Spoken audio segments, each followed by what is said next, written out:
আপোনালোকৰ কাৰণে আছে অতি ভাল খবৰ যিসকলে অগ্নিবীৰ ভৰ্তিৰ কাৰণে অপেক্ষা কৰি আছিলে ইসকলৰ অপেক্ষা অন্ত পৰিলে আৰু অগ্নিবীৰ লৈ আহিছে আপোনালোকৰ কাৰণে নিউ ভেকেন্সি ইয়াত টোটাল ভেকেন্সি হল 25,000 এজ লিমিট 17 বছৰ 5 মাহৰ পৰা 21 বছৰলৈকে কোৱালিফিকেশ্যন 8 পাছ 10 পাছ আৰু গ্ৰেজুৱেশ্যন ইয়াত বিভিন্ন ধৰণৰ পোষ্ট আছে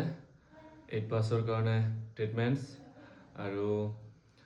10 পাছৰ কাৰণে জিডি আৰু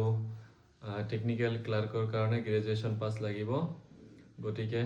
যিসকলে এপ্লাই কৰিব বিচাৰে আজি 13 তাৰিখ ফেব্ৰুৱাৰী 13 তাৰিখৰ পৰা 1 তাৰিখ এপ্ৰিলৰ 1 তাৰিখলৈকে আপোনালোকে এপ্লাই কৰিব পাৰিব আৰু যিসকলক ইয়াৰ সিলেকশন প্ৰসেছৰ বিষয়ে জানিব আছে আৰু যিসকলক লিংক লাগে মোক ফলো কৰি কমেন্ট কৰিব আপোনালোকক লিংক দিয়া হ'ব ধন্যবাদ